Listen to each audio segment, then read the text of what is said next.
After the finale of The Mandalorian, the Star Wars community have been together singing that song, from the Return of the Jedi or the remastered song.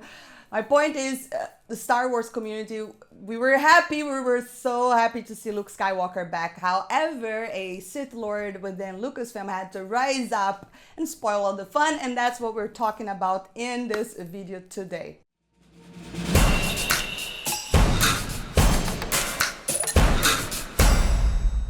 What's up, everybody? Today we're going to talk about Star Wars fans and Lucasfilm. It appeared that we had reached a truce after the return of Luke Skywalker. This is my reaction. Oh, look!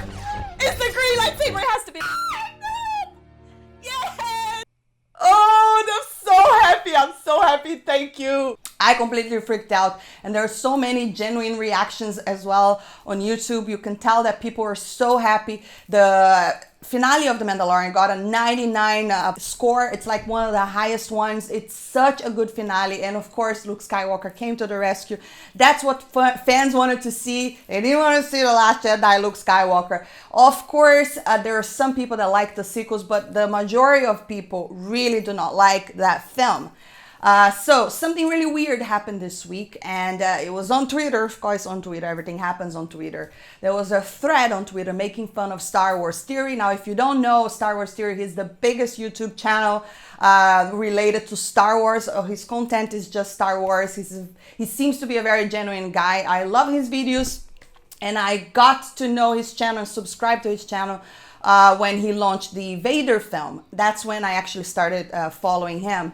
And I just think this guy is just so into Star Wars. He genuinely likes Star Wars. And he did not like the sequel trilogy. He was very vocal about it. However, he's also very respectful when he was telling his opinion. I didn't like because this, and that. Today we're going to talk about this Lucasfilm executive that works in the sequel trilogy. He worked in the sequel trilogy developing the story. He was caught making fun of Star Wars Theory for crying while Luke Skywalker in the scene that he appeared. And of course, like many reactions out there, he also has his reaction where he is shedding tears of joy.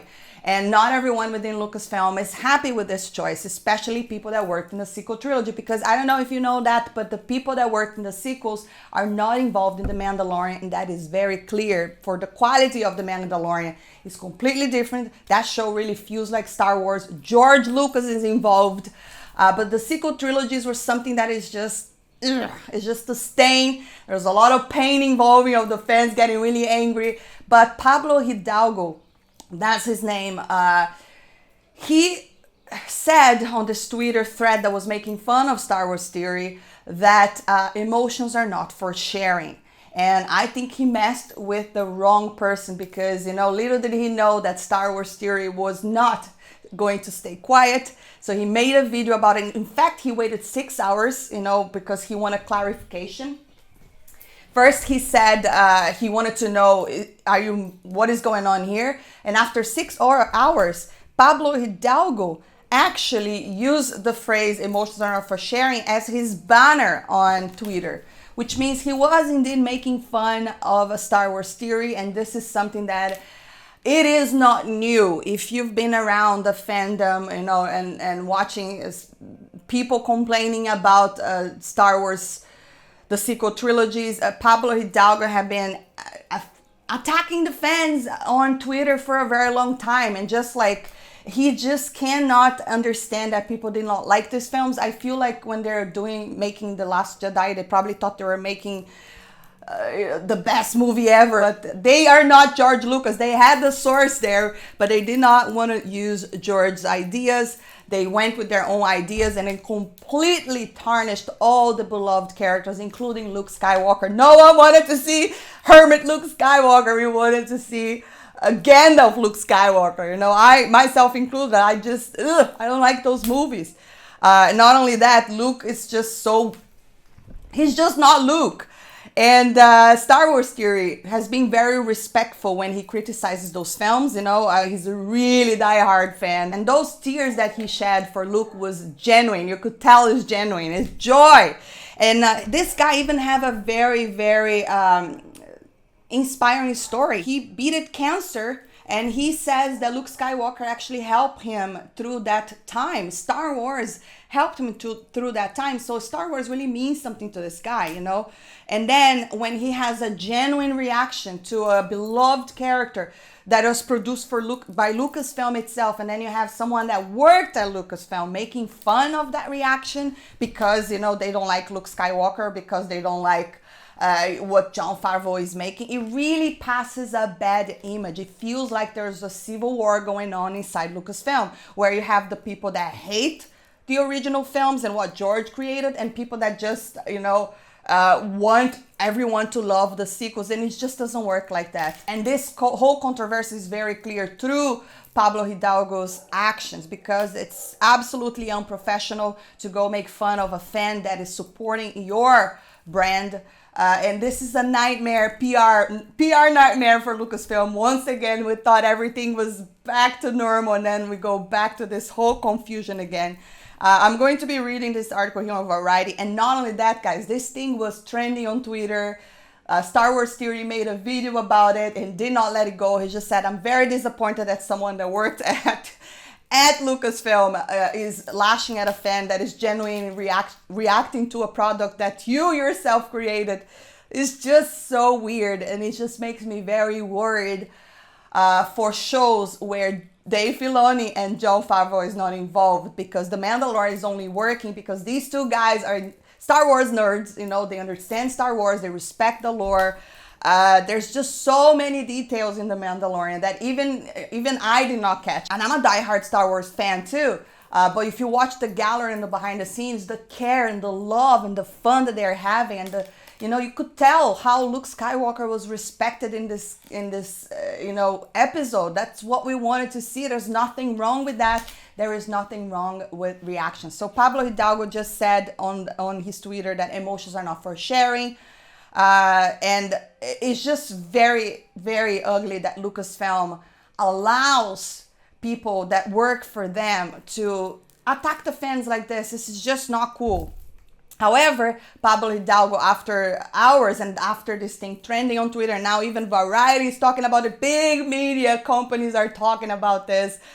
The thing is just exploding. They messed with the wrong people, the wrong YouTuber, you know, because the difference is that Pablo Hidalgo has been doing this for a very long time with smaller channels that do not have the same amount of following that Star Wars Theory has.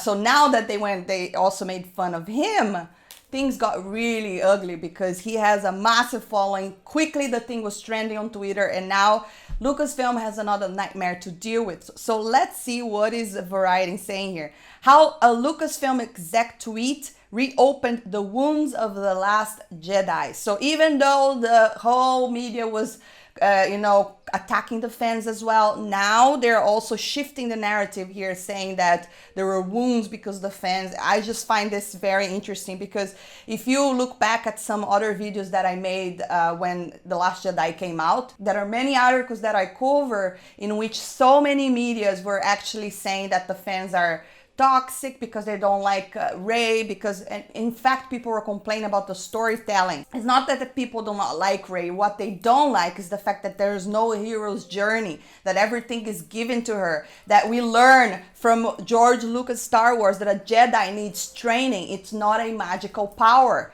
You need training. I mean, Baby Yoda himself, we just find out that he's 50 years old and he's been training pretty much his entire life. That's why he can do what he can do. But that process, it was not done with Rey, which made a character very weak. This is poor storytelling. And it makes me very mad, because you want to see female stories being told in a good way, but bad representation just gives Riemann a bad image, because now people are saying, oh, they don't like Rey because she's a female. No, they don't like Rey because she was not written well, even though I really liked her, but they really wasted the character. Not only wasted the character, they wasted the original cast.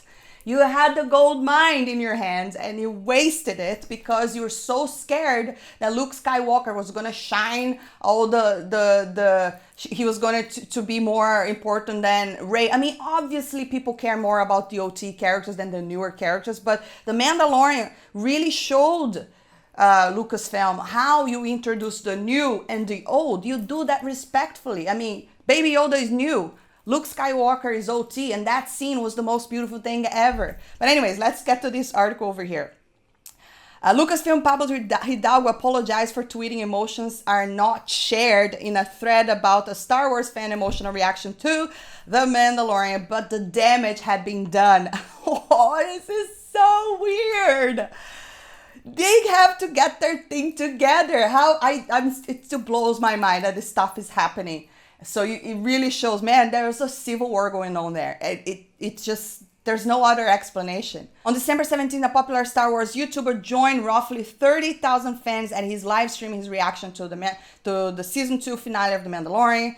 The YouTuber, who most often goes by the name of his account, Star Wars Theory, and has also been referred to as Toos, I didn't even know that, in some press reports, watched mostly in concentrated silence during the 30 minutes of the episode. When a telltale X-Wing fighter cruised into view, he jumped in his seat as a childlike grin washed over his face. "Don't give me hope, bro."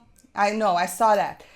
He said to one in particular. Roughly a minute later, when he saw a cloaked hooded figure wielding a green lightsaber appear, Toos burst into tears. And this was not an attack only on him, it was an attack on all of us that actually kind of cried. You know, I was so emotional too. So he was also saying it to all of us fans. This is an attack direct on all the fans that were emotional with Luke Skywalker. How does that make any sense? Someone actually works for Lucasfilm is really deteriorating their own brand. Continue here. Certain of what that episode later confirmed, it was Luke Skywalker. For the next 15 minutes, Toos wept as an episode unfolded. When it was over, he seemed slightly embarrassed, but mostly in dumbstruck awe at the deep feelings the episode had evoked in him. Thank you, Lucasfilm. And that's one of the, I actually said thank you, Jon Favreau and Dave Filoni. That's really what I wanted to see too. He said, still wiping back tears. This was the little 6-year-old me wanted to see. 10 days later, Toos had a different sentiment entirely for Lucasfilm, exposing once again the delicate and precarious relationship between the studio and its most vocal fans. And at a moment when it seemed like Lucasfilm and Disney had put the worst of Star Wars fan unrest behind them, the Sith Lord rises. Toos posted to Twitter he had noticed that Pablo Hidalgo, a top executive in Lucasfilm's story department, was commenting on a thread that was ridiculing Toos' emotional reaction to Luke's appearance on The Mandalorian. Because Hidalgo's account was private, however, he couldn't see, so he asked people to tweet him a screenshot. So I was following the whole thing. I was even shocked myself. Now that people, and then we are the ones that are toxic. That's what is the irony, is that the fans are toxic. But who begins this? Someone that works at Lucasfilm is making fun of a fan that is actually happy with Star Wars. I hate to believe he would join in teasing as a Lucasfilm official, and he's absolutely right. That's when he learned that Hidalgo tweeted emotions are for shared. Toos was outraged in interpreting Hidalgo's remarks as indeed piling on the mockery of his genuine emotions. This is ugly. But by that point, Hidalgo had deleted the tweet, but rather inexplicably, he also put a screenshot of it as a banner over his account. Okay, blah, blah, blah, blah. So this is what he said, right? Toos. You're telling people it's not okay to have emotions about the work your company produces and you make fun of them for crying? He tweeted, not okay. So this is the tweet right here. Pablo chimes in to make fun, deletes the tweet, then puts one of them as his header. How is this acceptable from someone so high up at Lucasfilm? You're telling people it's not okay to have emotion about the work your company produces and you make fun of them for crying, not okay. Roughly 20 hours later, the executive apologized. I wish to clarify that my post that emotions are not to be shared was sarcastic self-mockery and was certainly not intended to be hurtful to anyone, and I'm deeply sorry that it was, Hidalgo posted. I mean, too late, dude. Not only that, this guy's a liar. He's been attacking the fans for over 3 years. The only difference is that he was attacking smaller channels that did not have this kind of following that Star Wars Theory does. So he did that. I don't think he's sorry at all. I just think that he's sorry that he made fun of the biggest YouTube channel related to Star Wars. You know, I think he got caught. That's what people say, right? Hidalgo posted to his Twitter account, which he made public. Account is unverified, so Variety has confirmed the authenticity of his tweet. As a lifelong fan, I appreciate fans expressing how they feel is what being a fan is about. No! You know what is going on? They're angry. They're angry that fans are happy with The Mandalorian, and the love for The Mandalorian is genuine when The Last Jedi, The Rise of Skywalker were failures, you know. So for many fans, including Star Wars Theory, The Mandalorian had appeared to be the spark that finally got Star Wars back into the fighting shape. Executive producer Dave Filoni was mentored by George Lucas himself, so that is the difference. Executive producer and showrunner Jon Favreau cut his franchise building teeth at Marvel Studios and had an uncanny instinct for weaving fan service arcana into a story accessible to the widest possible audience by resurrecting Luke Skywalker in the season finale with Mark Hamill's involvement, no less. Favreau and Filoni had managed to rehabilitate not only the particular hero's journey for unhappy fans, but the very idea that Lucasfilm knows that they are doing with Star Wars. Correct. In Hidalgo's tweet, reopened those wounds of The Last Jedi. To even referred his displeasure for The Last Jedi in his latest video. And I believe that Pablo Hidalgo should be ashamed of himself, you know. I even watched a live stream that Star Wars Theory is still visibly very upset with this. And I just think that it's finally here. He's finally caught because this guy has been doing this towards the fan for a very long time. The only difference is that this time he reached a very big YouTube channel, and well, now he needs to pay the consequences, but we will see what is going to happen going forward, if Lucasfilm will indeed reach out to him. Apparently they already did, but he did not read the email yet. I saw that's what he said on his live stream yesterday. But anyways, guys, drop your comments down below. Let me know what you think about the situation. Were you aware about this whole Lucasfilm executive attacking a fan? I would love to hear your thoughts. If you enjoyed this video, don't forget to hit that thumbs up, subscribe for more, and I'll see you next time. Bye.